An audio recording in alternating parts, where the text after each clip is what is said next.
So yes, we won't be able to record the breakout sessions, but for the main session, and then we'll keep that as well as the slides will be made available afterwards as well. So should you wish to share the slides or the recording with colleagues, then you're more than welcome to do so. The slides are actually available online already, and I'll show you the link to that nearer the end, should you wish to get them. Okay. One of the things that we're going to be using throughout the training session part of what we're doing is something called Mentimeter. It's a simple online polling piece of software. If you've ever used Kahoot or Slido, it's very much like one of those two. The easiest way to do it is to go through your smartphone if you have one to hand and simply go to menti.com, and at the relevant time will give you an 8-digit PIN code to include, and it's just a way of getting some questions and answers out from the from you guys in the audience. It's all anonymous, so you don't have to worry about giving the right answer. It's really just to get some interaction and poll you on where you're at with your carbon journey. If you haven't got a smartphone, you can access it through a tablet or a computer just the same. Just simply open another tab on your browser, go to menti.com. It seems to work better in Firefox or Chrome than Microsoft Edge, something to do with the compatibility. So if you can go to Firefox or Chrome, that's helpful. But it's really straightforward. If it's on your phone, it will look like that picture on the left-hand side of the screen. Okay. Nimesh, I'd like to hand over to you, Head of Procurement at Harrow Council, just to give us the context for the next few minutes as to where all of this has come from.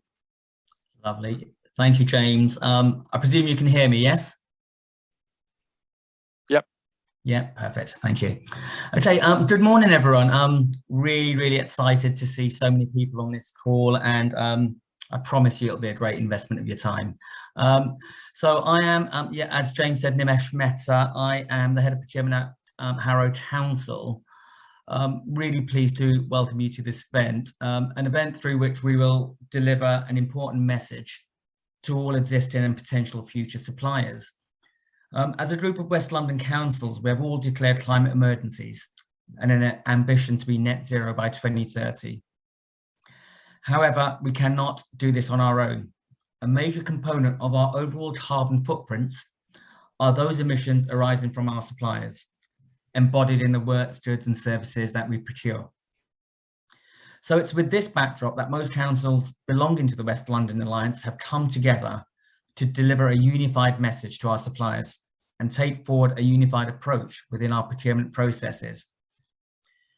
The future of being successful in winning contracts with all councils, not just with the group that have participated in this work, but the future of being successful in winning public sector contracts will include questions on what each of your business is doing to reduce its carbon footprint. We need our supply chains, be it SMEs or big national suppliers, to be on the same journey as all of us. So, the purpose of today is twofold. Firstly, to introduce you to the suite of documents that have been developed to support all of us in delivering carbon reductions in our supply chain. And the second purpose of this session is to break out into groups and have a valuable conversation on the challenges and opportunities suppliers and specifically SMEs foresee in delivering a reduced carbon footprint through your operations. The learning from all the breakout sessions will be pulled together and shared. So enjoy the session, please participate. The session is for all of you.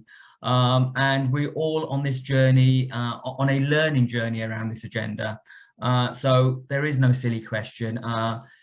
So please, especially in the breakout sessions, please ask questions, make observations, and most importantly, just enjoy yourself. Thank you. Back to you, James.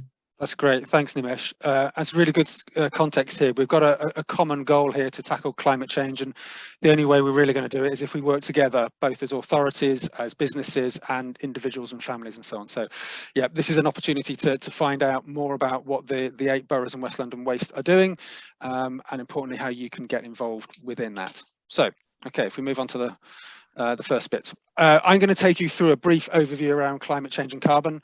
Like I said a few minutes ago, hopefully you'll know some of this already. If you watch the news, if you speak with your friends and your colleagues, you'll know some of this already, but I want to give you a bit more of detail in terms of how you can bring that into your business and how you can use that to win more work essentially and deliver good quality, low carbon work for your clients. Before we jump into that, I just want to ask you the first 3 questions in the Menti poll. So as I mentioned a minute ago, and for a couple of you who joined a bit later, the Menti is simply available at www.menti.com, and you should see that on your phone or your screen. The code is at the top of the screen now, 44081237. You simply pop those 8 digits in, hit enter. You shouldn't need to do any more than that. You should be in. And then when we're ready, I will start the quiz. Oh, sorry, back one.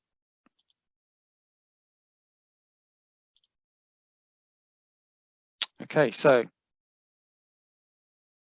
what you should see on your screen is the question, what comes to mind when you think of climate change and carbon? And you should have some 3 boxes and you can enter some words. You get up to 25 characters, I think. So a word or a very short sentence. And then you just enter them, and you can do that as many times as you wish. If by fluke you put in the same word as somebody else and you spell it exactly the same, Menti's not that clever, you'll see the font get bigger. So clearly environment's coming out, that's great. Energy. Reduce, challenge, definitely.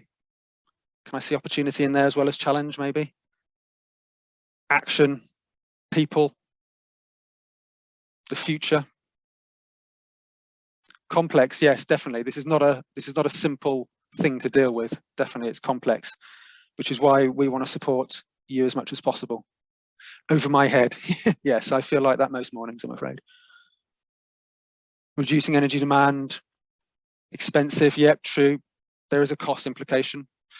Great, a couple more seconds until voting closes. Now, that's really useful, thank you. And crisis, great, okay. Okay, so lots of good input there. That's really helpful. Thank you very much, everybody. We're going to keep a copy of all of these responses as well to share, because it's helpful for us. It's helpful for you as well. There's lots of things in there that we can refer back to. Second of the first 3 questions: does your organisation have a carbon reduction strategy? I've given you 4 possible answers: yes, in development, no, and don't know. And just to remind you, this is anonymous, so don't feel worried if you want to put don't know. That's perfectly valid. No one's going to come knocking on your door.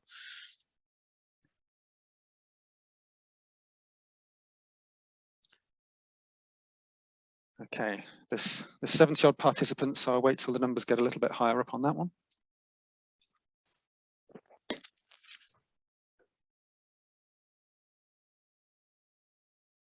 Okay, so the vast majority of you have got something. It's in development, or you have one already.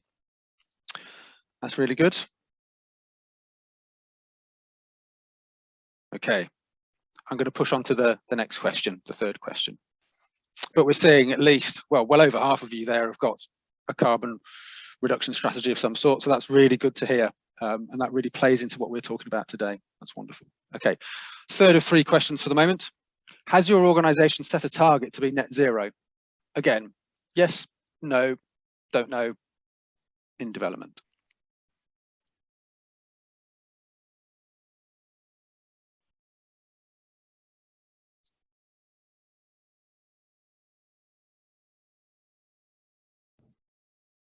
Okay, so roughly half of you have got a net zero target, and maybe a quarter have got something in development, which is good. And this is all new ground. There's many large organisations who are still on that journey of trying to find out what they mean by a net zero target, what they're doing, or maybe a science-based target. Great. Okay, so we'll pause there. Thank you very much. If you're a bit late to this and you want to carry on, this will still be available, but I'm going to just push back to the slides for the moment. Okay, Mel, can you just confirm you can see my slides again? Super, thanks, Mel. Great. So I'm going to jump into a bit of kind of climate change and carbon 101.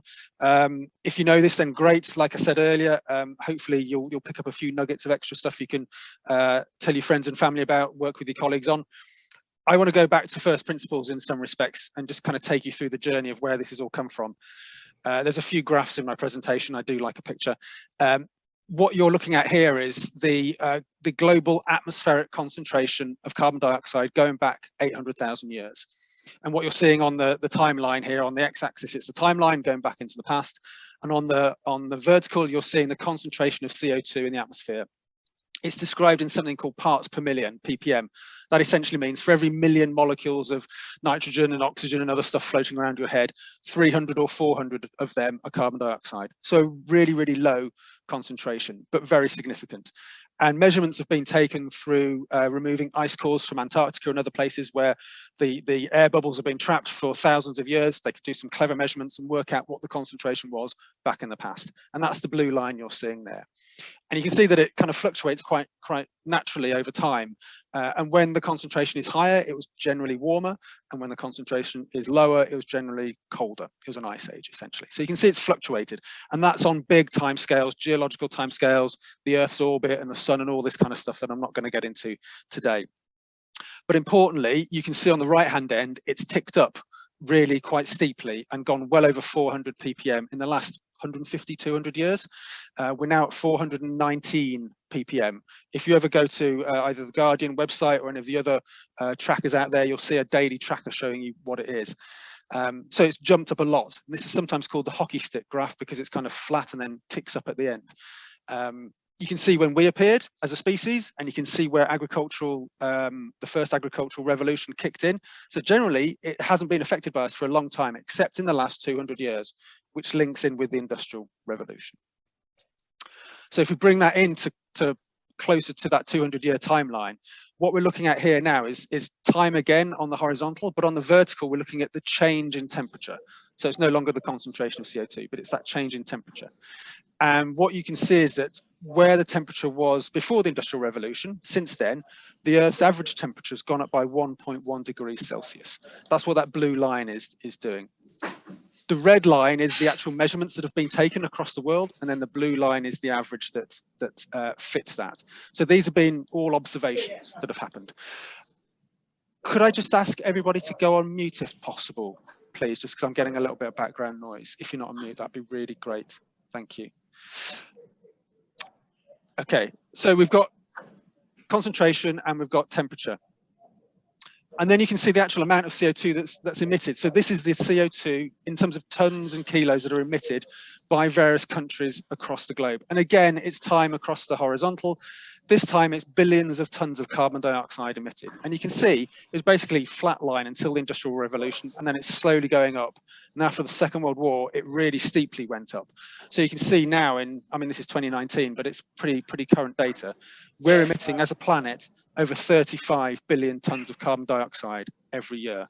And you can see which countries, which regions are emitting more than others. So again, you're seeing this steep rise, whether it's temperature, whether it's tons of carbon, or whether it's the concentration of CO2. So all of these overlap. It's called all the evidence that says that the emissions lead to the increase in concentration, which then lead to the temperature rise that we see. What does that lead to? That energy has to go somewhere. Effectively, we're trapping more energy in the Earth's atmosphere. We're adding more carbon dioxide. That's trapping more of the energy that the sun gives us.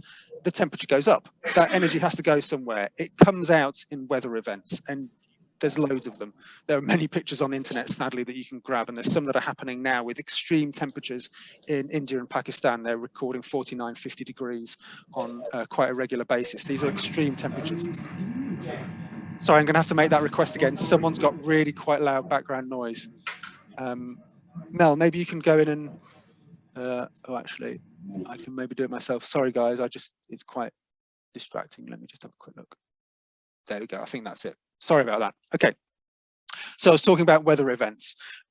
Essentially, climate change is a multiplier. It makes existing normal weather events happen more frequently and more severely. So flooding, drought, these kinds of weather events, cyclones, hurricanes are quite normal and natural. What's happening though is they're happening more often and more extremely, and the damage and the loss of life and so on is more extreme as well as a consequence of that.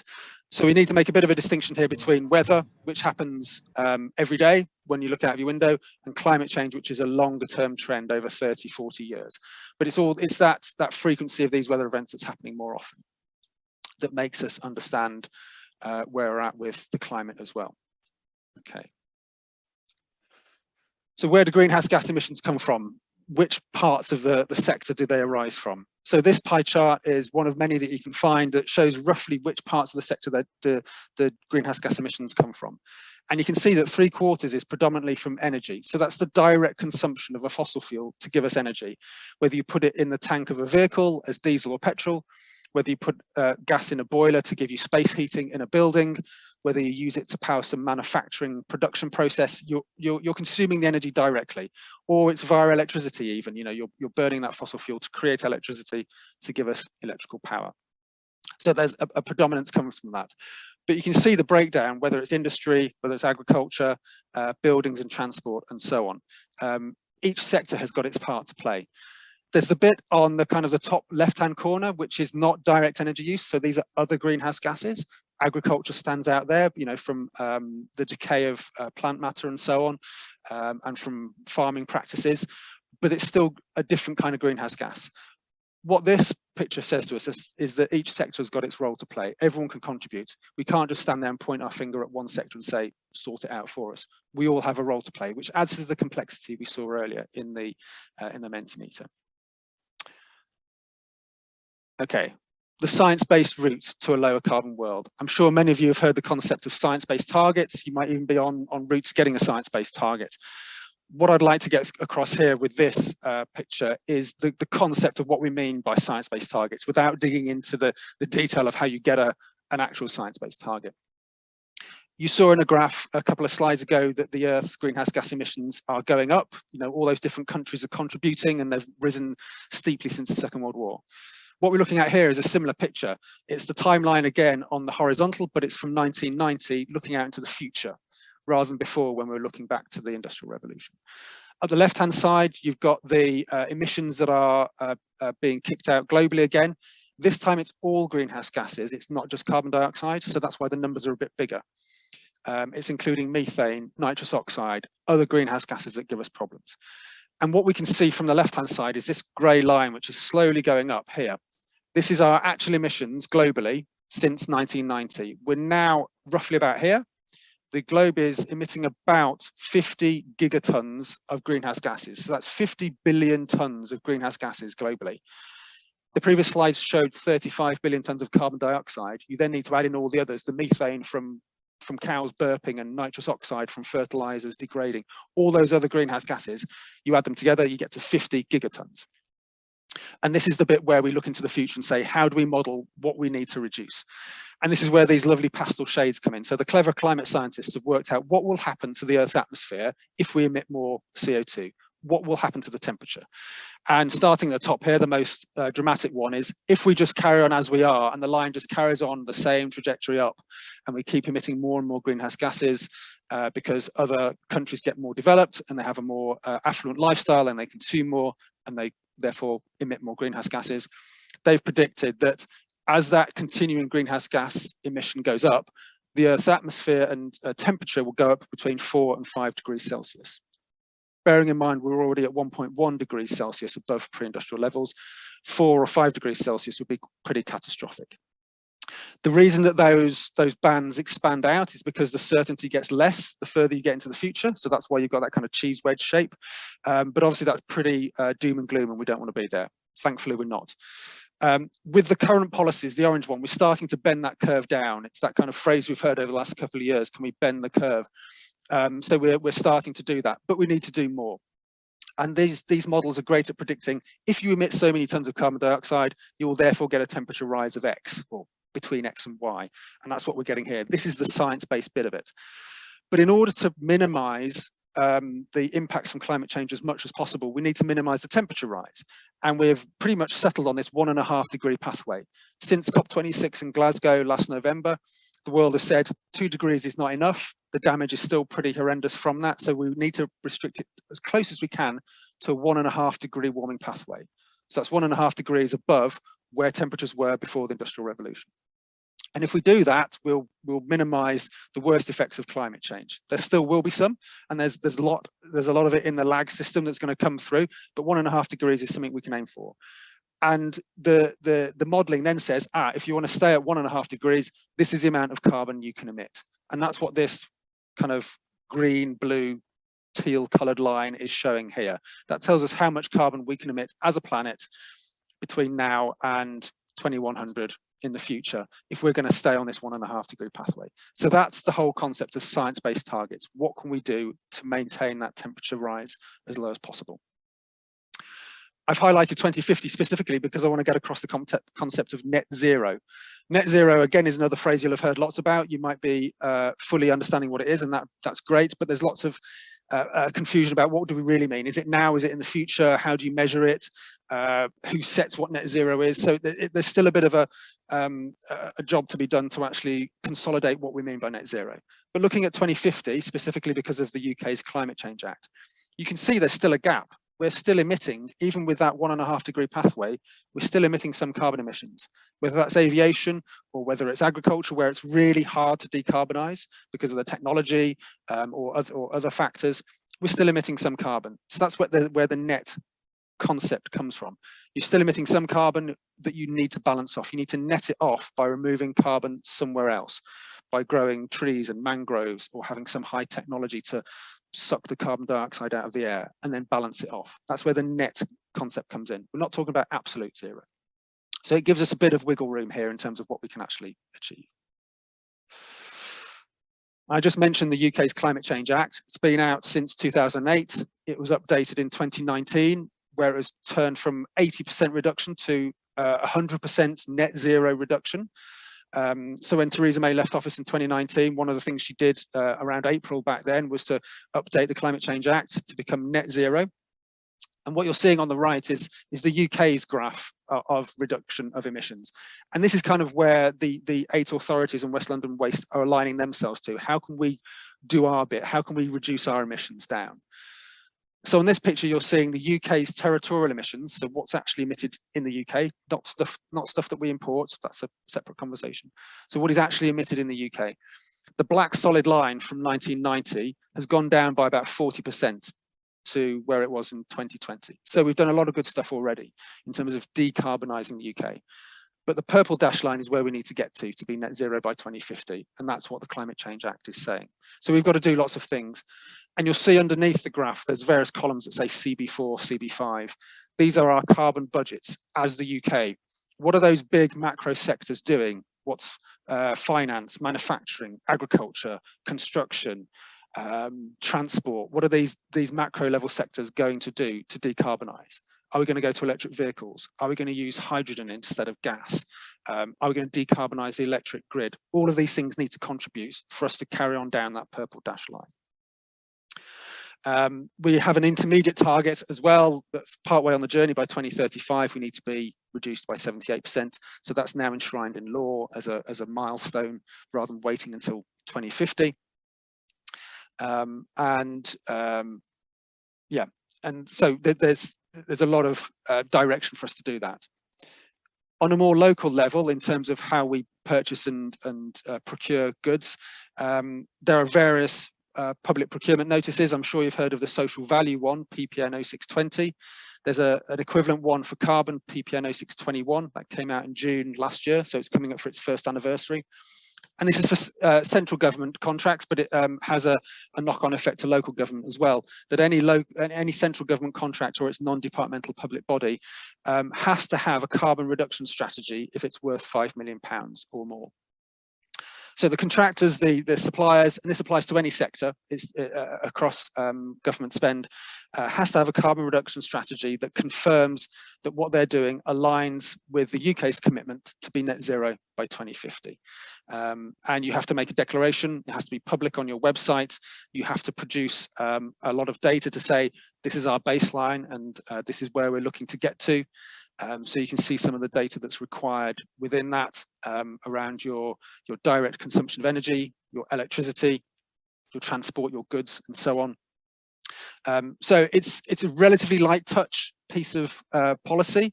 The forms for it are relatively light touch, but there's quite a bit of information that's required behind it. So having that understanding is really important.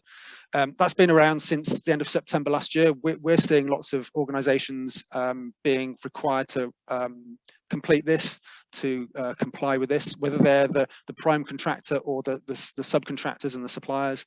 It is definitely being cascaded down supply chains through the procurement process.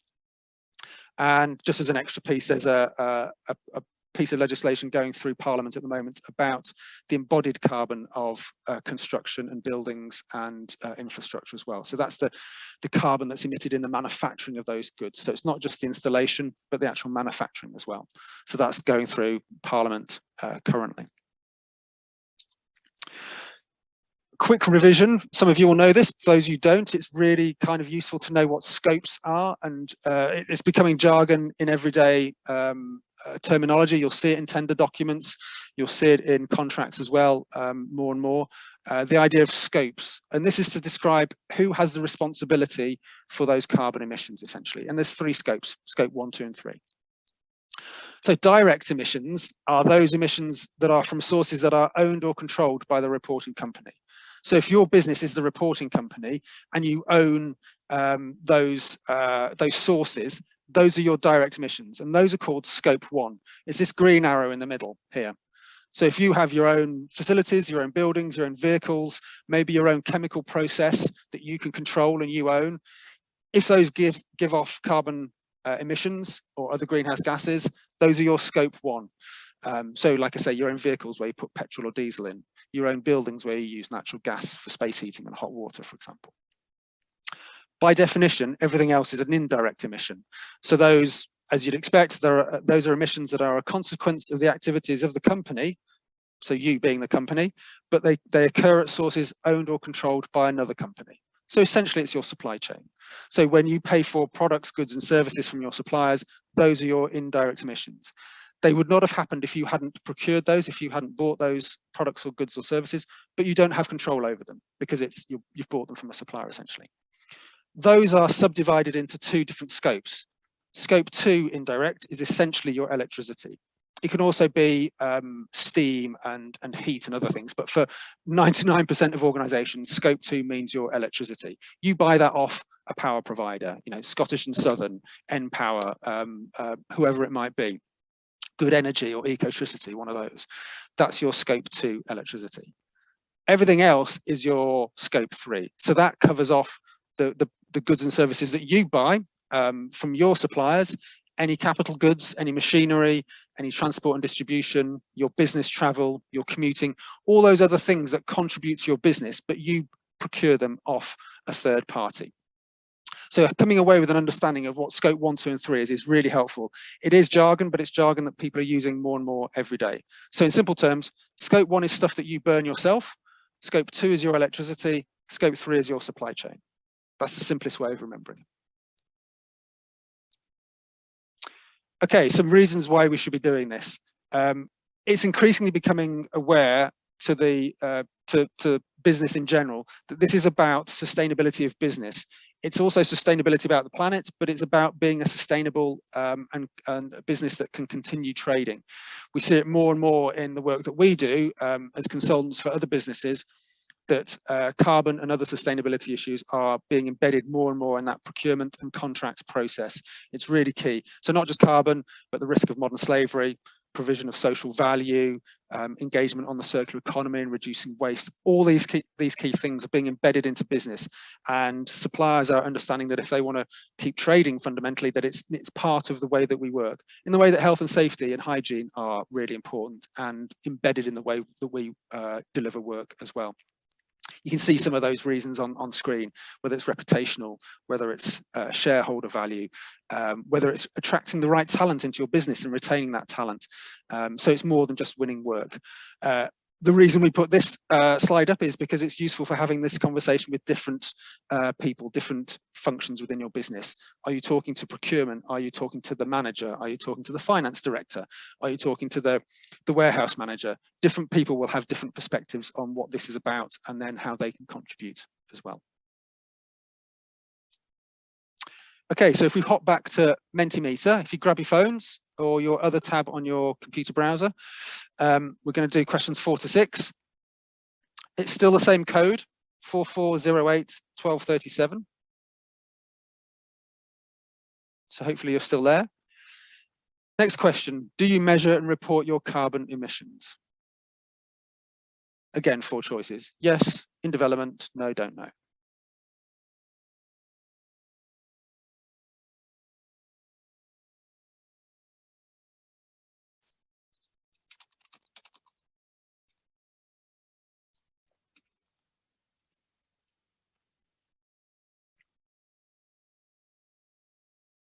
Great. So I can see that almost half of you do, and if you include those who are having something in development, that's over half of you. That's great. It does take time to set up systems. It's not straightforward. Once you have the system set up, gathering the data becomes fairly functional, but getting the system set up, and it's also about getting people to understand how and why they should be collecting that data. That's always the tricky bit, because in essence, you're asking people to do something a bit extra than they might normally do. So there is a bit of time to get people used to what you're doing. That's useful to know. Thank you. So if you do measure your carbon, what do you measure? So I've given you 4 choices here, and hopefully you'll be able to choose more than one. Your own fuel use in heating vehicles, so that could be natural gas in your boiler. It could be petrol, diesel going into your vehicles. Your electric, that's hopefully fairly self-explanatory. Goods and services you buy from your suppliers, so that could be a catering contract you procure in. It could be some physical materials that you buy in, like cleaning materials or timber and steel that you then go and use. And then there's a kind of a catch-all. We don't currently measure our carbon emissions.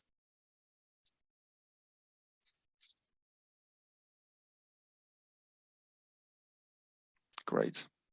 So unsurprisingly, there's more response on your own fuel use and your own electricity than there is on your goods and suppliers. Capturing data on your scope 1 and 2 is generally easier because you have control of it. You get the bill, you get the invoice from the power company, from British Gas, for example. So you can see exactly how much you're using, and they'll even do the conversion for you and tell you, you've consumed so many kilowatt hours of gas in the last 3 months or the last 4 weeks. That equates to so much carbon. Great, thank you. And we'll do the 6th one and then we'll pause. So what are you doing now? And this is a word cloud. What are you doing now or planning to do to reduce your carbon emissions? What kind of activities are you doing? Whether it's the fabric of your building, whether it's the vehicles and the fleet you have, whether it's how you buy your stuff yourself, how do you go to your suppliers? Wow, nothing.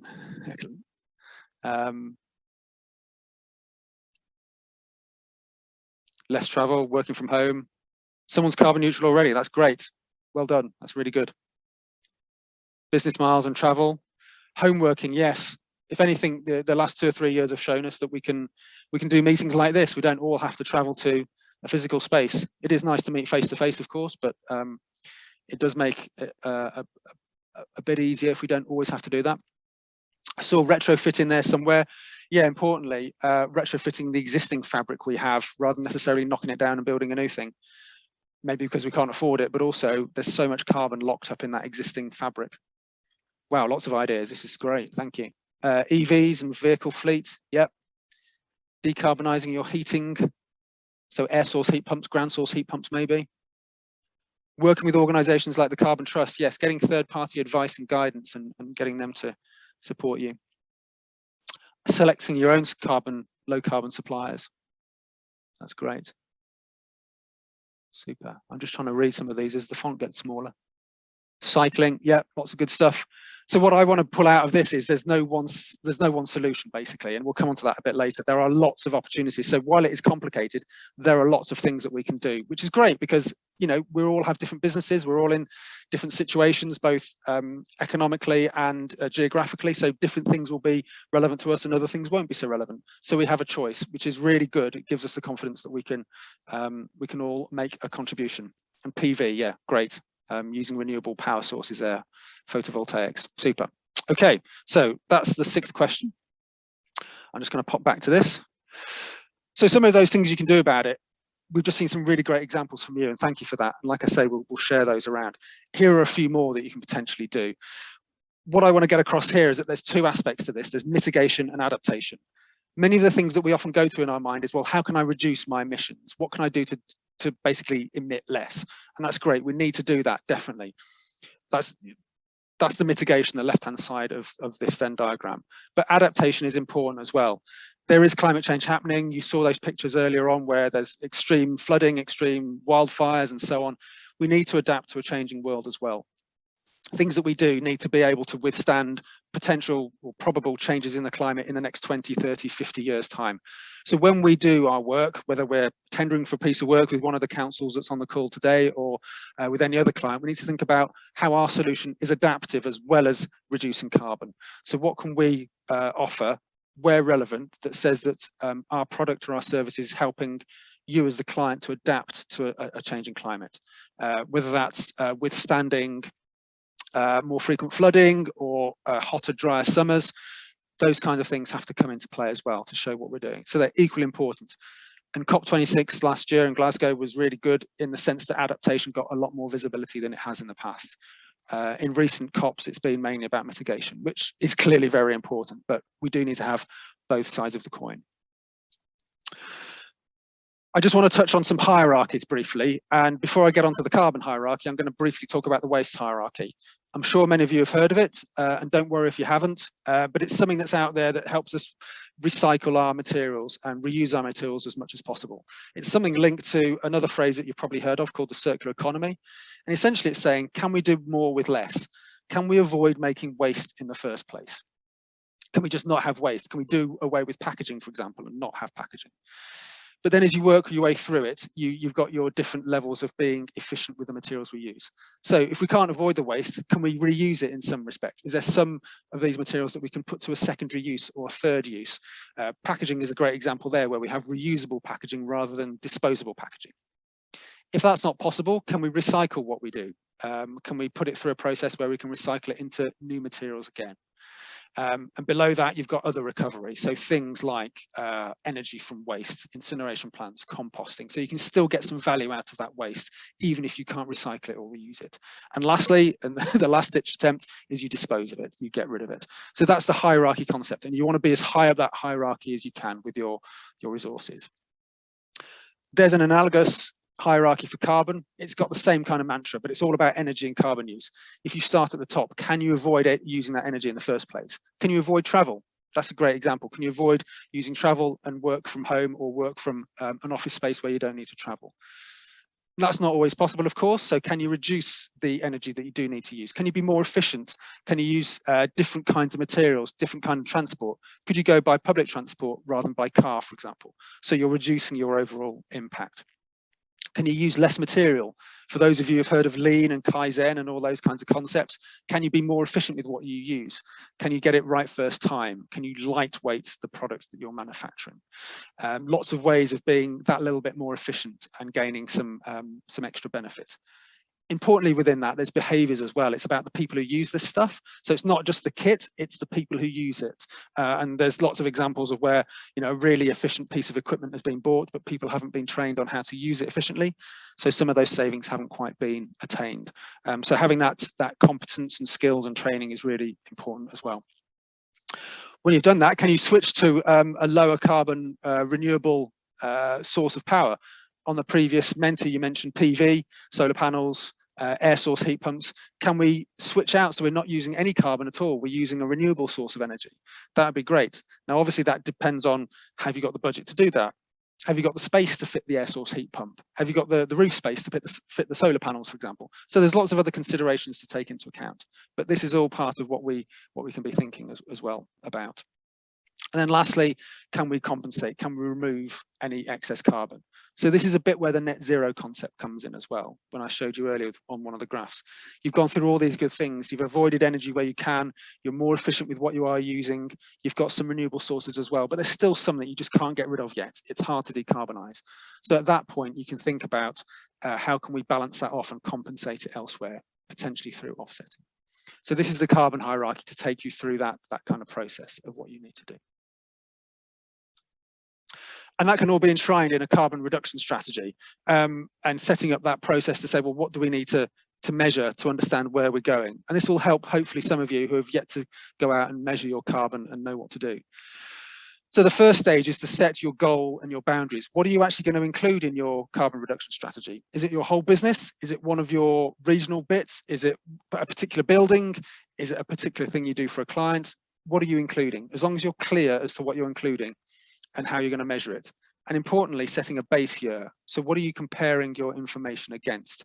Is it against the most recent year that you have good data for? Is it further back than that? You need to get that in place as well. Then you can go out and measure your carbon, and we'll come on to some of that in a little bit. And importantly, identify some hotspots. Where is that energy being used? Which are the biggest areas? Where's the biggest bang for your buck, essentially? So you want to understand where your hotspots are that you can actually do something about and get the best return from. And when you've got your strategy, you know, we're going to focus on our boiler and we're going to focus on our transport maybe, because those come out as the biggest areas where our carbon emissions come from. You can then put your strategy into place. We're going to try and shift our fleet away from petrol and diesel, ICE engines, over to hybrids or maybe EVs over a given amount of time. We'll look at the fabric of our building and we'll make it better insulated. We might even move building to a different establishment where we've got better energy efficiency. So put those measures in place. And then go back and actually do the measurement again. How much have we saved? How much has been avoided through what we've done in terms of the fabric, the equipment, but also the training that goes with it, the behavioural piece. And as I was saying a minute ago with the carbon hierarchy, when you've done all those great things, and if you have a net zero strategy, you might say, we still want to be responsible for that remaining hard to decarbonise GHG emissions. So we'll look to an offsetting solution or a compensation solution where relevant. And then lastly, report. Tell someone about it. Tell your clients, put it on your internet. If you have to report for legislation reasons, then do that as well, of course. But talk about it. Let people know the good work that you're undertaking on this. Okay, a few more questions on Mentimeter. If we can hop back to that, please. Again, still the same code, the 8-digit code you can see at the top. We're going to go on to question 7. And this is a ranking question. You get to rank the different stakeholders that you can see on your screen. So in your view, who has the most influence on reducing carbon? They're in no particular order at the moment, but you can see we've got business owners, so kind of you guys basically, your customers, your distributors. So you might have a third party who helps you distribute or supply, your own employees, your suppliers, and then investment. And if you're struggling a little bit, you essentially need to drag and choose which one goes first, and then the other 5 are still on the screen. You choose which one's second, it leaves 4 on the screen, and so on.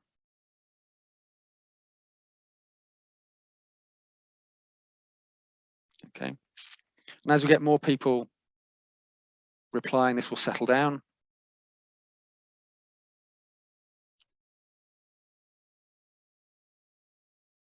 So business owners coming out top, that's great. You've got control over your own business. Yes, there are outside influencers, definitely, and many of them are on this screen, but ultimately you get to make those decisions, influenced by your customers and what they want. So what this is saying to me, there's definitely a conversation between certainly the top 2 on that list, and probably the 3rd on that list as well, getting the input from your employees. They can come up with many good ideas. Okay, I think that's settled down. Great, so clearly you've got the power. You can make those decisions. Next question. What are the biggest challenges you face in moving to lower carbon goods and services?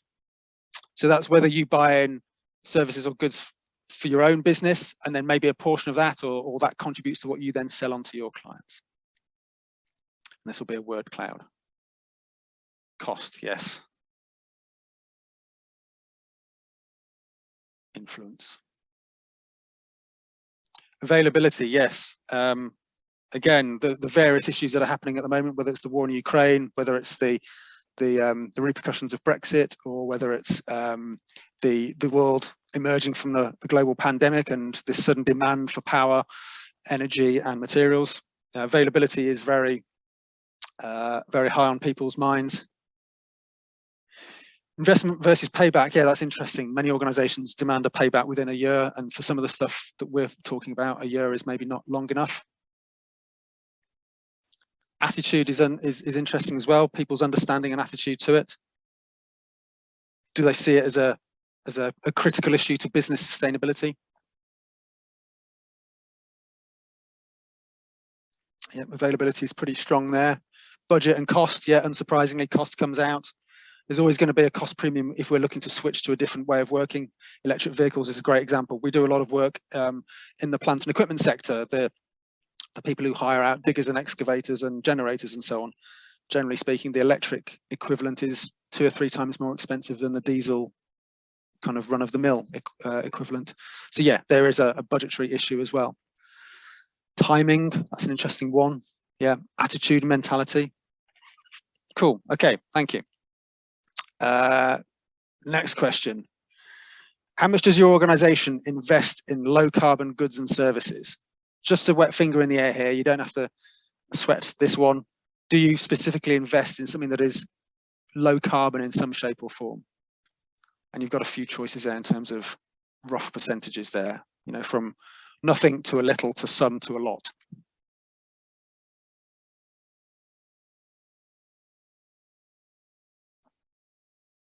Okay. So that's really pleasing. About a quarter of you are saying more than 20%. That's really good. Now, whether that's your vehicles or whether it's the materials, great. Okay. And maybe a third of you are not sure, so maybe something to find out. What are you actually doing? Is there any more you can do within the constraints of budget and cost and availability, of course? Great, that's useful, thank you. Okay, next question. Is carbon part of your procurement and contracts process? So when you go out to your suppliers and your subcontractors. Okay, this is good to see, because this has got to cascade down. It's got to come from the ultimate client through suppliers, through sub-suppliers, subcontractors as well. It's got to be flowed down. And this applies more to than just carbon, of course. This applies to the risk of modern slavery, for example. It could be anywhere in the supply chain. Okay, so about half of you are saying yes, and about a quarter of you are pushing that into development. Good, great. And that was the end of those questions. Wonderful. Thank you very much. That's really useful for us, and hopefully it was useful for you as well to see what's going on. Okay, the West London approach. I'm going to hand over to my colleague Mel, who's going to take you through a brief overview of the documents that we've developed and how you can engage. All right, thanks for that, James. And I'll hand over to you to let people who are dipping in and out of the room as well. So that duty's over to you. Cool. So I'm going to talk to you today about the approach to embedding low carbon procurement and what the 8 West London authorities and West London Waste have come up with. It is a suite of documents to systematically and logically embed low carbon considerations into the procurement and commissioning cycle. I'll talk to you a little bit about these documents in high level. The charter being a very, very important for the supply chain is what I will describe on the slides to come in a lot more detail. But basically the charter is the suppliers, the supply chain commitment to these 8 West London boroughs and West London Waste, contributing to those net zero aims of all of them combined. Let me talk to you a little bit about the policy and toolkit before I move on to the next slide. Now, the low carbon procurement policy is an internal facing document, is for commissioners, is for procurement managers. But what is this document all about? It starts about by setting the vision of net zero 2050, the climate crisis, and all of these authorities having declared the climate emergency and the commitment to work towards it. Who is the document for? So the document is for senior management teams, for councillors, procurement teams, commissioners, delivery contract managers, suppliers, and of course, potential suppliers and supply chain as well. The scope will cover all areas of the commissioning and the procurement cycle.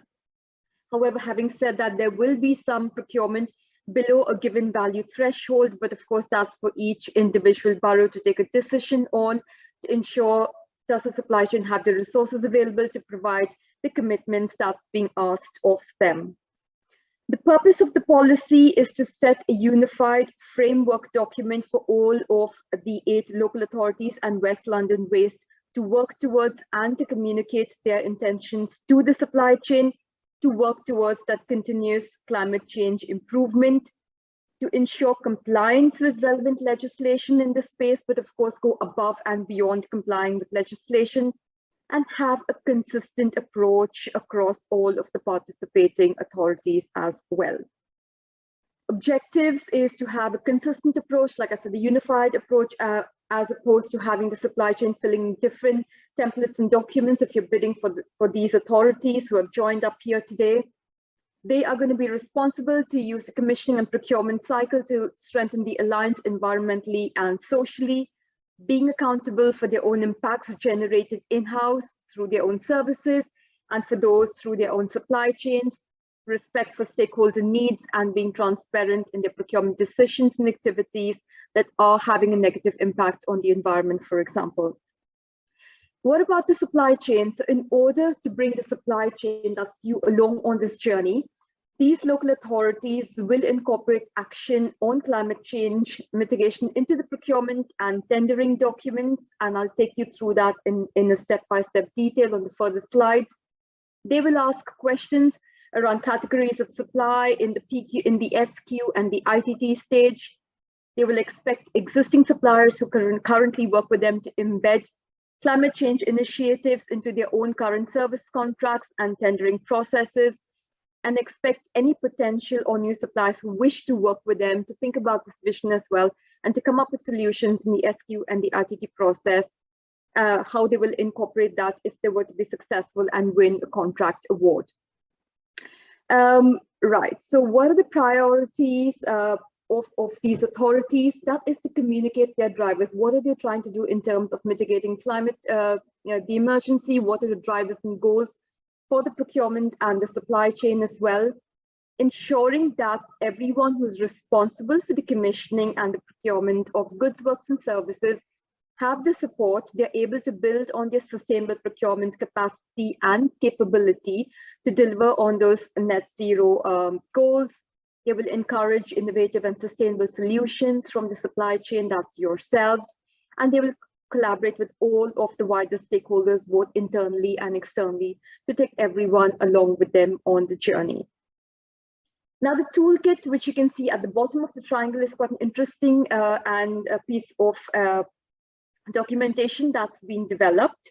The toolkit has got two parts to it. One is a guidance document, but that is an internal facing document. The purpose of that is to help procurement and commercial teams to consider those low carbon considerations through plan, source, and manage. That's the entire procurement cycle. It's a live document. They will be using it as a guide for all of the procurement.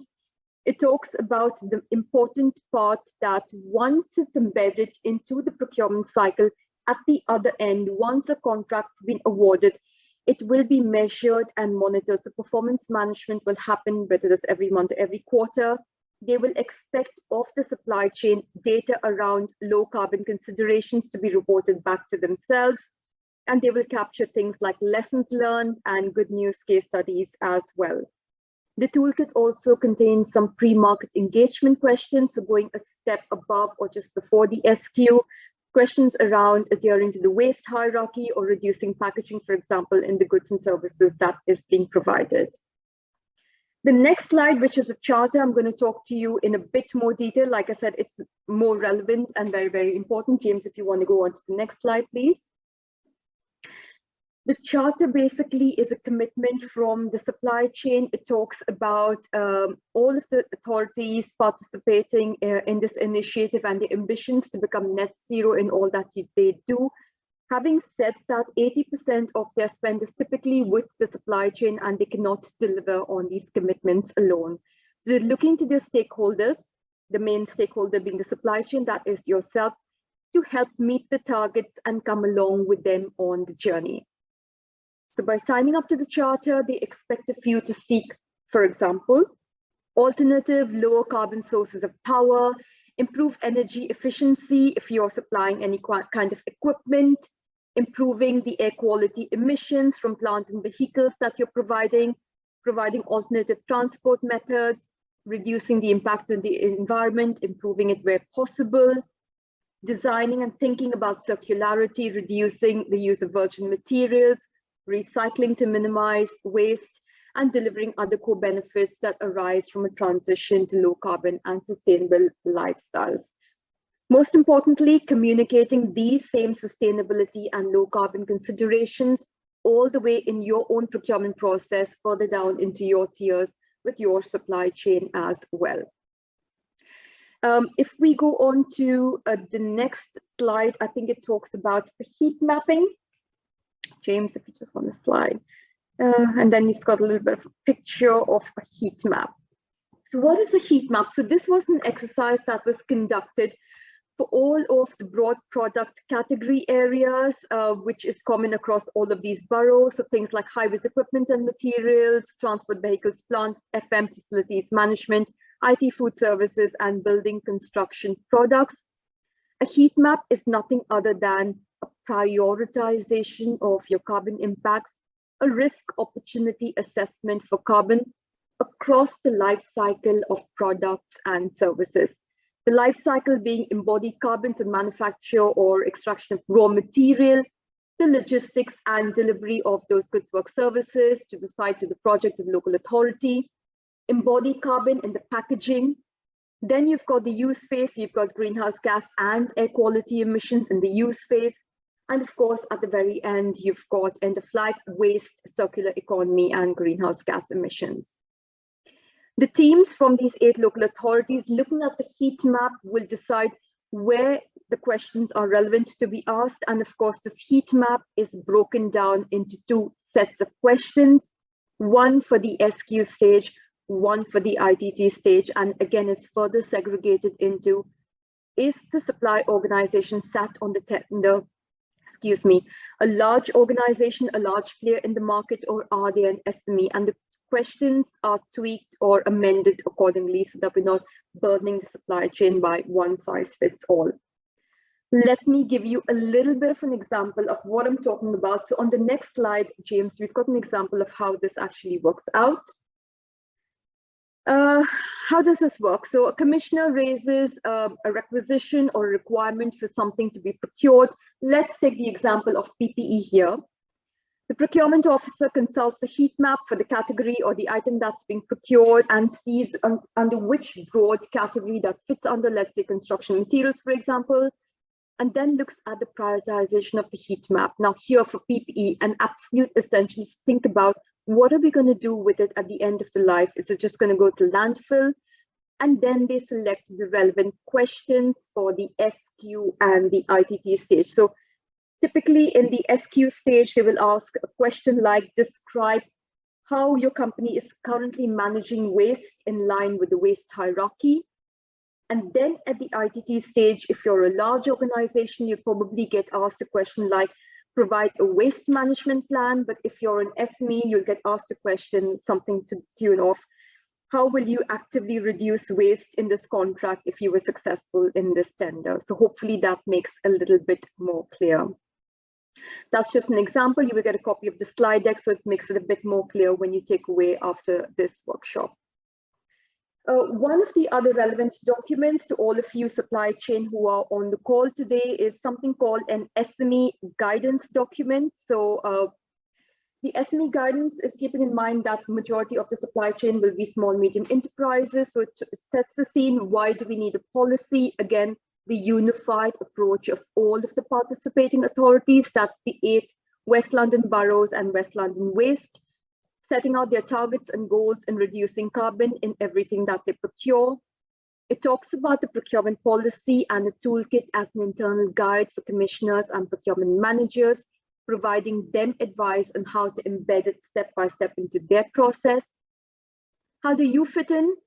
If the local authority is going to achieve its aims and targets, they need you as a supplier to come along with them on the journey. So it talks about collaborating with the supply chain. What should you expect as part of the tender process? Like I just explained, they will be asking questions around low carbon considerations for whatever it is that you're supplying in the SQ and the ITT stage, maybe even taking it a step earlier in the early supplier involvement as well. Most importantly, how do they expect you to respond to these questions?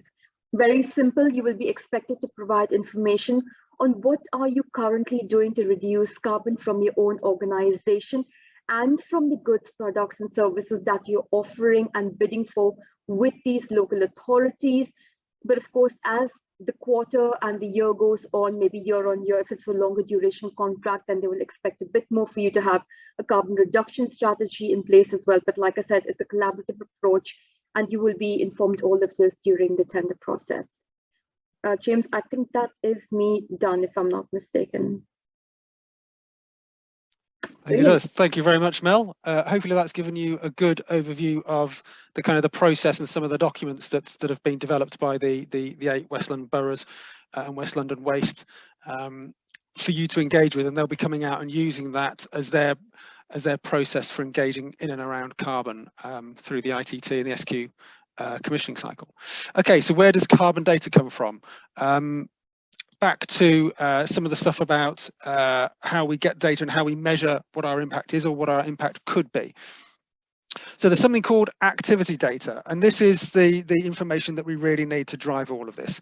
That can come from all the kinds of things that we've been talking about, whether it's your fuels, your vehicles, your equipment, your plants, your buildings, something called fugitive processes. So this could be emissions from your air conditioning, so leaks essentially, where some of the refrigerant gas escapes and it shouldn't do. But many of those have got a global warming potential, a greenhouse gas impact as well. Those are called fugitive emissions. If you've got a catering service and a lorry turns up and it's got one of those big cooling things over the cab, that is clearly a refrigeration unit that might have leaks as well. So if that's part of it, that's something to think about as well. Clearly your electricity that you consume, your business travel, your commuting, any goods and materials that you buy in as part of your production is included in that, and then any third-party logistics. So all of this kind of information is the stuff that you would need to gather as your activity data, the actions that you have done.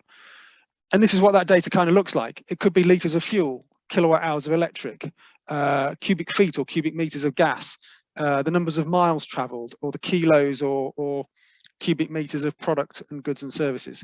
This is what we mean by activity data, and it's this that we need to start with to understand what our carbon impact is. And where do we get that data from? Again, it's quite complicated, but we just need to know who those different people and those different functions are to help us build that picture. So clearly, if we have vehicles, there could well be a fleet manager, an estates manager for your buildings and the operation of those and how the heating and lighting is controlled. You might have a works manager who gets the goods inwards, who then manages how they are manufactured on site if you're producing a product, whether that's food or a construction product. If you've got business travel, you might have someone in your company that arranges all that. You might even use a third-party travel agent who does that. And these days, they often work out the carbon data for you, as well as the cost and the tickets and all the other stuff they do. And then clearly, there's your supply chain. Initially through your procurement, your purchasing function, but then out to your suppliers as well. So what this says to me actually is there's lots of different bits of data, but it's also about the relationships that you need to have with those different people, those different functions, departments, and organizations to get that useful data that you need to say, this is the carbon impact of what we do, and then importantly, this is what we're going to do to reduce it. So there's lots of guidance out there. There's a huge amount of guidance, most of it free, which is great. So like we said at the beginning, this session is being recorded. The slides will be made available, or they are available already on the web, but there's lots of other guidance as well. And I'm just going to give you a few examples before I hand over to Jane to talk you through the Better Futures side of things. The Energy Savings Trust is a free government portal where there's lots of advice. It's oriented more towards us as individuals, as householders and families, but there's loads of great advice in there that applies to businesses as well on how to be efficient with your energy, how to switch your energy supply. Similarly, the Carbon Trust provide lots of free advice and guidance as well. They also provide a paid-for service should you wish to go down that route, but there are many sources of paid routes, of course. But again, loads of great advice. How do you prioritize? What are your key impacts? How do you focus on those hotspots? And then what do you do about them? Something that myself and Mel work with is another free source of advice called the Supply Chain Sustainability School. It's aimed at the built environment, so anyone who works in construction, highways, facilities management, any of those sectors. There's lots of free great resource there on sustainability learning. It's applicable to many other sectors as well, but it's oriented around that built environment. If you own or occupy a facility, an asset or a building, or you have fleet, for example. And then there's various calculators out there. I'm just going to put a couple of them up there where you can actually plug some of those numbers in for free to work out what your carbon impact is. If you get that activity data I just talked about and you want to know what the carbon is from that, these online tools do it for you. You don't have to sweat the details over the maths behind it. You need to plug in your litres of diesel consumed or your kilowatt hours of electric. These tools do all the hard work for you. So lots of great resources out there. Do go and search for them, use some of these, but then these will lead you to others as well. Oh, sorry, yeah, and a final one there from DEFRA, which is about some of the other data that you might need to do the calculations. Okay, I'm now going to hand over to Jane Mossman. Hopefully you're online, Jane. There you are. Good to see you. Hello. Hello. Who's going to take us through the Better Futures and Race to Zero. Jane, would you like me to drive slides or would you like to share yourself? I can share, that's fine. Cool, that'd be great. Thank you. I'll just stop sharing. Okay, cool. Can everyone see this? I can see that, yeah. Okay, great. So thanks for having me. Great to be here. Lots of content, so hopefully not too much with me at all, but just to give a little background about who I am, who I work for a not-for-profit called West London Business. We've been around for nearly 30 years, and we run a lot of programs that are aligned with trying to limit global warming to below 1.5 degrees Celsius.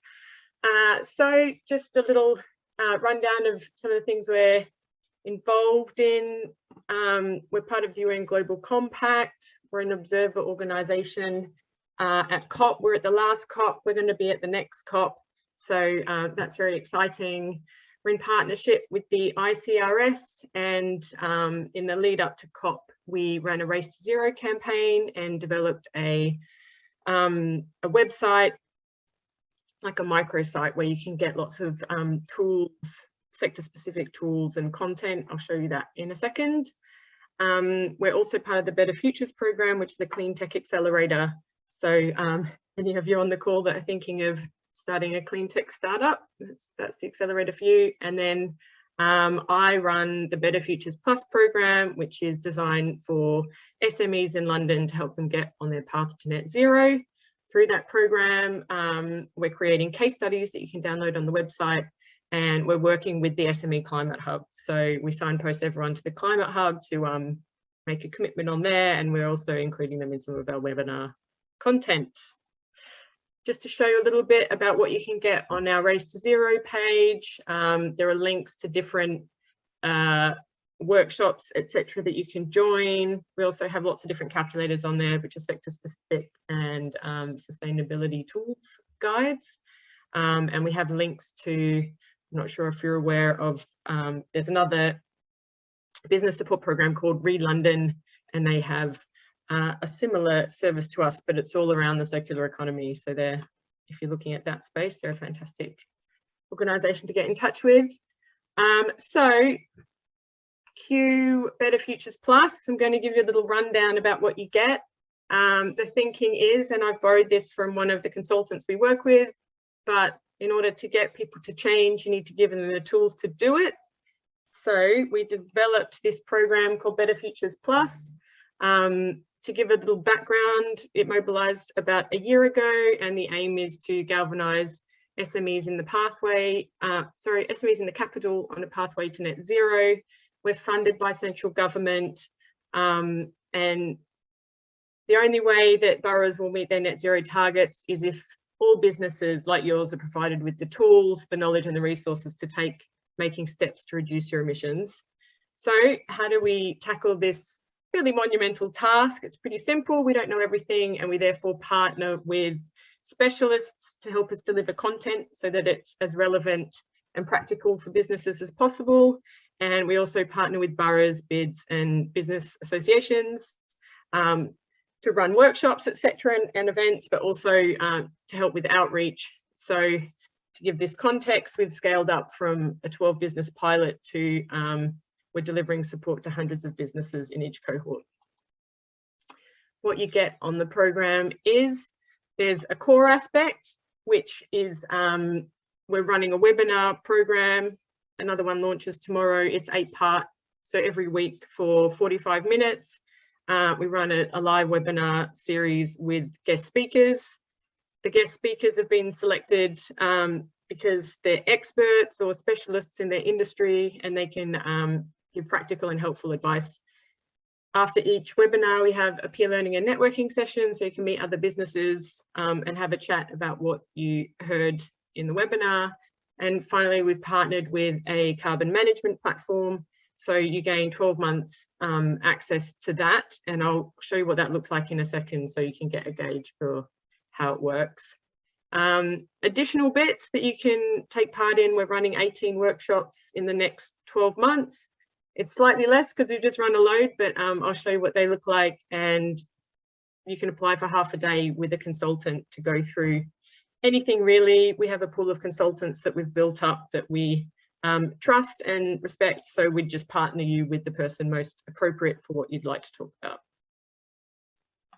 This is the webinar series. It's basically aligned with the SME Climate Hub's Climate Fit program, which is online content, which is fantastic. I encourage people to visit that. But if you'd like to watch it in a live webinar form with industry guest speakers and live business case studies, then these are the topics we cover. So we start with purpose, go through to what is carbon footprint, how do you measure it, how do you build a strategy to reduce your emissions, and then webinar 3 and 4 is a deeper dive into scope 1, 2 and 3 emissions. And then we look at eco-design, how to engage with your employees and the wider business community as well. And then green finance and comms. So it's a suite of content, and we encourage everyone to come to everything, but we also say if you really just want to look at one webinar, that's absolutely fine. This is the platform that we've partnered with. Basically, we wanted to work with a platform that was easy to use. It was super accessible and affordable to SMEs.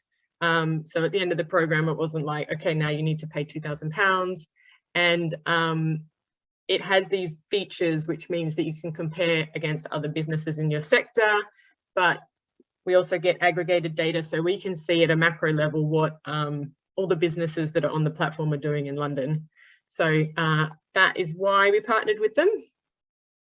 This is I'll just show you a few pages of what you'd go through. There are many more pages, but it's about 16. Basically, you just punch in your details here. So energy emissions is scope 1 and 2. You can select your provider, how much you pay per year, or if you'd like a slightly more accurate reading, because I know prices are a bit crazy at the moment, you can do by kilowatt hours. And then you can say whether you've got any kind of on-site renewable energy or have a renewable energy tariff, and it works out the percentage of renewables in that provider's tariff, because they're not all created equal. The same for gas. This is the waste page. Basically, if you don't know the kilograms or tonnage of your waste, you can just select the bin that you use and how many bins you take out a week, and then what the percentage of recycling is. If you have people working from home some of the time or all of the time, you can work out what the associated emissions are. You can also figure out how many of them are on green electricity and gas tariffs to see how that affects your overall footprint. And then skip through all the other pages and you come to your dashboard. So you can see your total carbon footprint in the top left, and then you get your KPIs. So you can have your carbon intensity by per employee or by per pound of revenue that you generate. So whether your business grows or shrinks and your carbon footprint grows or shrinks, you can track the metrics, how well you're reducing your footprint based on these KPIs. So it doesn't matter if you're a high growth company. Great, so we also have these graphs. You can go into more detail for your scopes, and you can also go into different domains, and then you can go into much more detail and download all the graphs. You don't need to worry about working out what any of that is. It all does it automatically. And then you can go through to a reduction plan. So you select each domain, you click through, and you can decide, okay, so I'd like to switch to LED lighting, and it figures out an estimate of how much that will reduce your energy carbon footprint. And whatever you tick, you pledge to do, and it will tell you, okay, if you do that and pledge to do that, this is the approximate energy reduction you'll get in the next year. And finally, you can track your net zero target all the way to zero. So you can select the year that you want to become net zero, and then you can select an initiative that you've pledged to. Yeah, so that's a new feature that I think is really cool. So these are some of the workshops we've just run. It's been a very busy month, but we've had an introduction to ESG and how to write an environmental policy, creative sector workshop, targeting creative sector businesses. We have quite a lot in our first cohort. We did an eco-design workshop looking at human-centered design, and a circular economy workshop, which was all around if you're thinking about setting up a leasing, subscription or rental model, how to do that, what's the maths, etc., how to make money. These are some of the workshops in the near future. There are actually quite a few more, but these are the ones that are close. We're doing a few Net Zero 101s, one in partnership with HSBC and one in partnership with Barking and Dagenham Council. And we're also running a food workshop in Islington in partnership with the ISEP, which is Islington Sustainable Energy Partnership.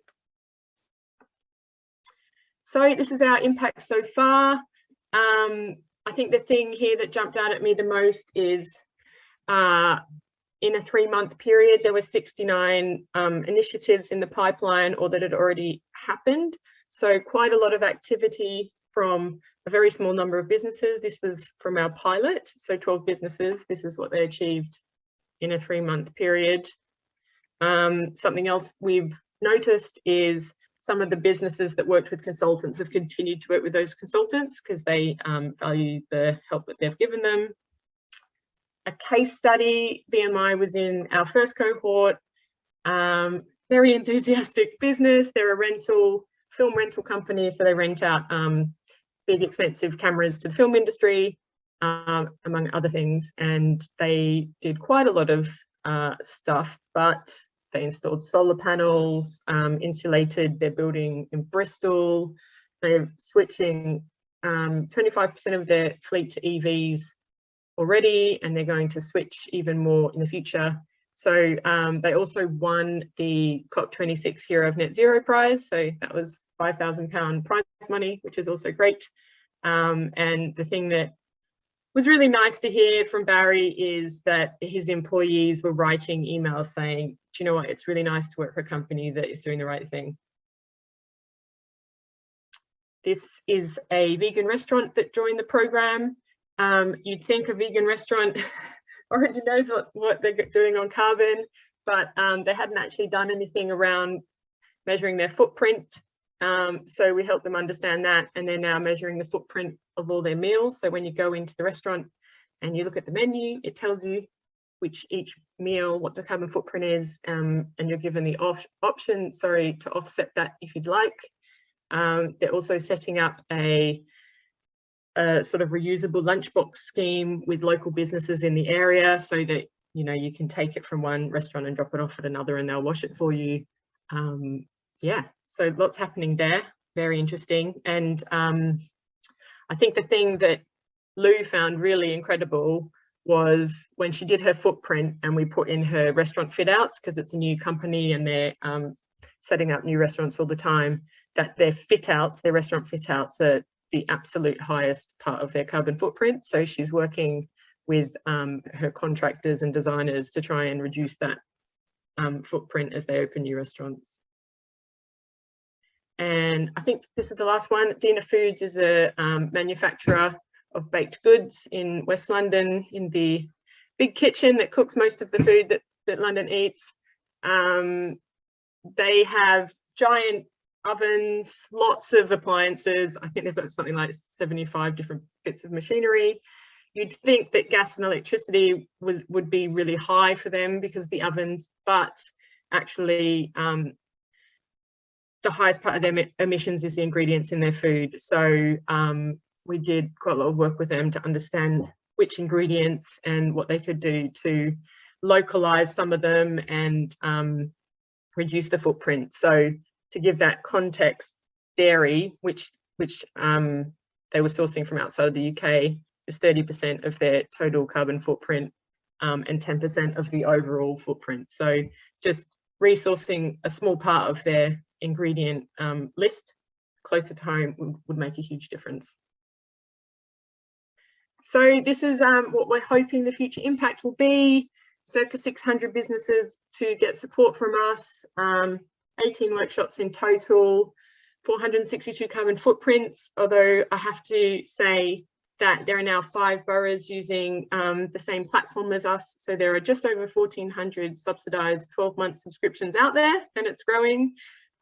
This is really powerful for policy and planning, to have a system where at a macro level we can understand, first of all, what businesses and business clusters are measuring, which ones are measuring their impact, but also if they're actually managing to reduce those emissions. So that's super exciting. Very exciting to be working on this program, and I hope to be working with some of you in the future. Just to reiterate, we have no axe to grind. We're all trying to achieve the same thing, and please do pick and choose the free tools that are out there that are the best tools for your business. There's an amazing amount of support out there. Check in with your local borough. We're working in partnership with quite a few of the boroughs and business associations, so take advantage. Thank you for having me. That's it.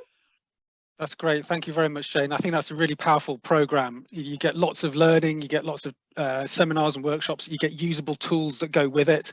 I think that's really powerful. There's one quick question, if we can put to you, Jane, from Tamsin. Is your support only available to businesses physically located in West London, or is it broader than that? No, we're London-wide. So we've partnered with Bexley, Barking and Dagenham, Hounslow. We're all over the capital. I would also say if you're registered outside of London, but you're trading in London, like you have a shop in London, then that's absolutely fine. Great. So really welcoming and open, and lots of great resources. So do jump into that. We are going to take a pause for about 5 minutes so you can have a comfort break.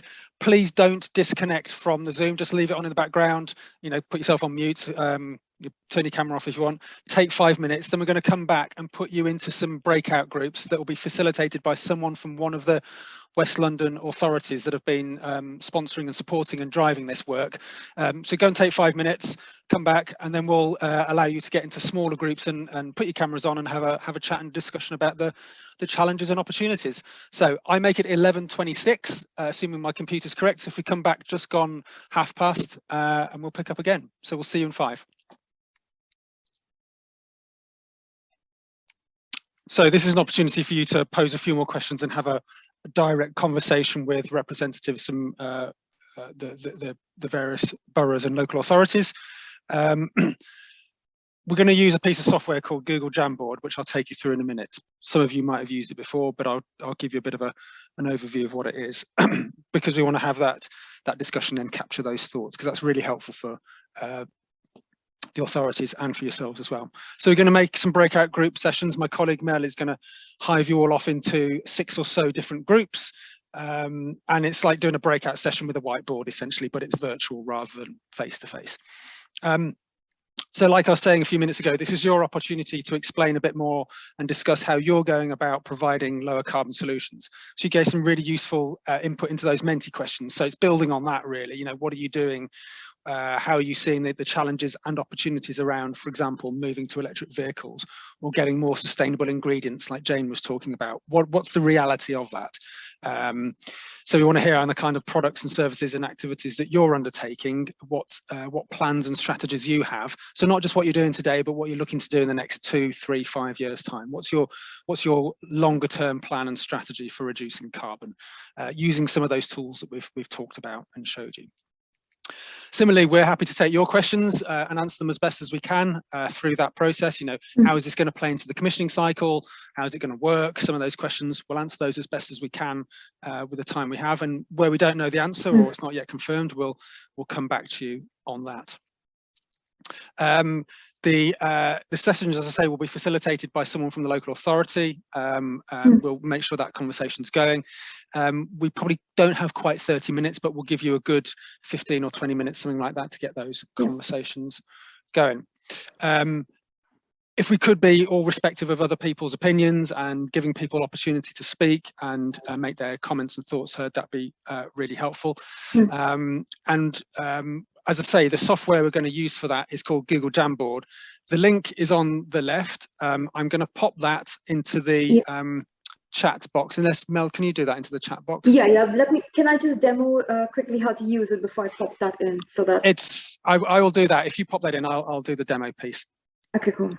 So this is what you'll see when you get into Google Jamboard. It's simply a link that Mel's going to put in the chat box in a second. You'll see quite a long string of letters and random letters and numbers, but it starts with jamboard.google.com. It's simply a whiteboard piece of software. And we've got several slides. There's one slide per group. We're going to have 6 groups. And essentially, we want you to talk about the challenges and opportunities you see in and around low carbon products and services. Obviously talk, that's what we want you to do. Ask questions, provide that information we were talking about earlier in terms of what you're doing. And then there's a way of capturing that with sticky notes. So on the left-hand side, you'll see there's a sidebar, and the 4th one down is a sticky note.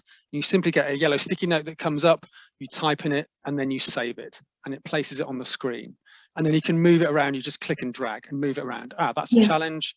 If you really want to, you can play around with colors and fonts and all kinds of things like that, but it's relatively straightforward. Hopefully you'll be able to get into it. We know the odd organization does have a bit of problem with firewalls, but most organizations are fine with Google products. Okay, so Mel, over to you. Yeah, I think the one thing to note is whatever you do, don't click clear frame at the top, because you will clear out everyone's answers and everyone's post-it notes. So just use the 4th icon down, keep posting stuff in, and you can edit the post-it note as we go along. So I've created 6 rooms. Joe, you've mentioned that your Wi-Fi or your connection has issues. James, if you can support Joe, that is room number 1. In room number 2, Nimesh, that's you. So you'll swipe to the right, you'll move to slide number 2. So that's Nimesh's room.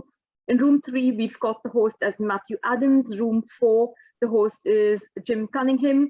Room 5, we've got Beth Bailey, and room 6 is Seema, and I'll keep dipping in and out as well. So I've set the rooms for about like 15 minutes, and I'm just going to open all rooms now. So see you all on the other side.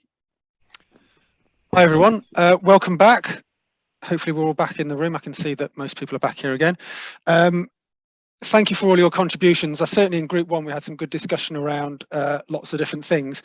Maybe if we could just go around the different breakout rooms and just pick out 1 or 2 key things that came out from your discussions, maybe 1 challenge and 1 opportunity, just to share with the wider group before we kind of wrap up in a few minutes, just to share all those different aspects. So if I kick off, because I was in group 1, and Joe, do jump in if there's anything you'd like to add as well.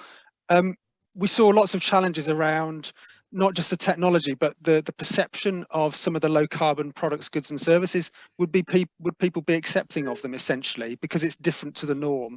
It's a different thing. You know, an electric vehicle is different to a diesel vehicle, and it's got its own peculiarities. So that kind of acceptance piece, let alone is it available? So there's that challenge as well, even if you can get hold of the equipment you're looking for. But on the positive side, in terms of opportunities, we finished on a really good note that there's lots of great feedback from clients when suppliers try something new and put a different system in place, which is lower carbon, lower waste, that they've generally had really, really good positive feedback that you know, it's great. It not only helps the supplier, but it directly helps the client as well. So trying lots of different things is really useful. We're not going to have one solution that fixes all of it. So yeah, some good stuff, some challenges, but some good stuff coming out of it as well. Who was group 2? That's my group. Thanks, some good sort of conversation. I mean, as usual, the time just flies by, doesn't it, when you're in these sort of group sessions? But just to pick up on a couple of things, I suppose. In terms of opportunities, it's really something for sort of people like myself to take away, and it's really just not to forget the sort of below threshold purchasing that the public sector does. Because, you know, everything from a certain point onwards, which is sort of much more formal tendering, yeah, you know, that it's much more structured. There's a process behind it, whereas the sort of below threshold stuff can be very much like we do at home, you know, sort of quotation based.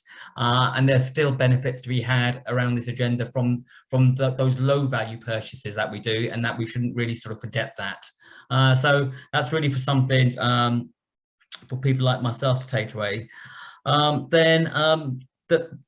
There was this comment around the public sector still obviously count, you know, money and the value for money as the most important thing, and therefore this sort of agenda gets overlooked. So I suppose the point I made around that was, I mean, the reality is, the public sector will always want value for money, but that doesn't mean that this agenda has to be overlooked. That doesn't mean this agenda can't happen. And certainly at a national level, and with the procurement bill going through Parliament at the moment, there is certainly a direction of travel which looks at the most advantageous tender going forward, as opposed to the most economically advantageous tender. And I think this is a recognition at central government level that public procurement has a major role to play in improving the economy and local economies. And then the final point was around public bodies, councils, and of course central governments who creating the infrastructure for things like electric vehicles. If SMEs are going to move to electric vehicles, well, we need charging points and an infrastructure that supports that. So that's another challenge at local and central government level. Thanks. Thanks, Nimesh. That's really helpful. Yeah, I was recently involved in a piece of work with a major public authority in London, basically, and that was the biggest sticking point. Where do we put enough charging points for our fleet of vehicles? Where can we get them from, and where can we put them to make them work? That was a big stumbling block. Okay, great. Thank you. Room 3. Who is room 3? That was me, James. Yeah, we had a couple of construction representatives in our group, and the EVs figured largely, I think, in our discussion. I think some of the older, smaller vans that require the early sort of EV ones, the range is a little bit of an issue. But as a counterpoint to that, one of our group members was commuting 100 miles in and out of London every day on an EV now. So I think that technology is changing very rapidly. And I think the consensus appeared to be that it was going to be more available for lighter vehicles. But if you do run HGVs or big heavy vans, then I think Kia were in our room and obviously have a big fleet, and looking possibly at hydrogen solutions in the longer term for larger vans. But then again, the infrastructure around supply of that is still a bit of an issue. So I think it's very much sort of work out what that is, and then together we all have to sort of lobby government, I think, and the energy companies to be able to provide the infrastructure that's needed for this transition. And then on the counterpoint, we also had a firm of solicitors in the room, which was interesting to see from their perspective. No big vehicles or construction activity, but significant reductions now in paper occurring from things like increased e-document signing. So all those industries have a part to play, whatever it is, in contributing to the overall emissions reduction. So doesn't matter if you're not in one of the big polluters, as it were, or the more intensive industries. There's something everybody can do. Yeah, perfect. Great message there, Matthew. Thank you. Room 4, group 4. Hi, that was me, James. So Thanks, yeah, really interesting discussion. Some of the things that have already kind of come up in the previous room, so I won't touch on those again. But one of the challenges to authorities, I think, which is kind of a good challenge, is kind of making sure that the business models we're asking for are actually kind of compatible with these shifts, or at least, sort of we kind of think creatively about how we marry them up. So one example is kind of targets around, so we had a repairs organisation on the call, and sort of marrying up kind of targets around turnaround times for repair jobs versus asking for a move to electric vehicles, which do require kind of periods of sitting and being charged. So there's a bit of a challenge there to kind of meet those response times whilst also kind of shifting to electric vehicles. So there's kind of an interesting challenge there, I think. And then around opportunities, had an architecture firm on the call who had installed an air source heat pump, kind of saying that was a sort of no-brainer for them, and kind of really seeing the sort of benefit that's going to come from that, especially in combination with adding PV with the kind of coming energy crisis. So that kind of shift away from gas, kind of seems like both a sort of business and kind of future-proofing sort of no-brainer, as well as a kind of climate one. And then kind of finally another sort of opportunity, a quick win for any organisation. One business was suggesting was kind of around looking at waste management, which you can easily manage internally and has sort of cost savings as well as carbon savings. Great, thanks, Jim. I think that highlights for me that we are actually living through a big shift. We're living through a green revolution. 20 years ago, it was the IT revolution, and before that, it was various other different kinds of revolutions. There's a big change in the way our lives and our jobs and our businesses are being run in terms of the energy that powers them all. So it's no wonder that it's going to take time to work through the system in terms of the infrastructure and the materials that we need. Great, thanks, Jim. Group 5, please. That was us. I'm conscious we're running out of time, so I'll be quick. But most of our conversation was actually more about the challenges rather than the opportunities. We didn't come up with so many opportunities, but we had a lot of conversations about the frustrations of the procurement process, particularly with lower value procurements of things generally under $1 million, and how it's quite difficult for SMEs to invest in social value measures because the emphasis is still very much on cost, and therefore we're not really supporting our SMEs to try and get value from these procurements. They were just talking about how with lower value procurements or lower value contracts and short-term contracts, it's difficult to invest in those kind of social value and low carbon measures. And then in terms of challenges, we talked about the lack of infrastructure for EV, for vehicles. But we also discussed that could be an opportunity as well. It just really needs a lot of government investment in that. But predominantly our conversations was about the procurement process and the emphasis on cost, and not really putting enough emphasis on trying to support social value and low carbon. Great, thank you. And I think, again, that's an evolving piece as well, how in all organisations, how they procure, about embedding social value, carbon and sustainability through the process. Okay, last but not least, Group 6. Yeah, that was our group. Sme. Thanks, Sme. Hi.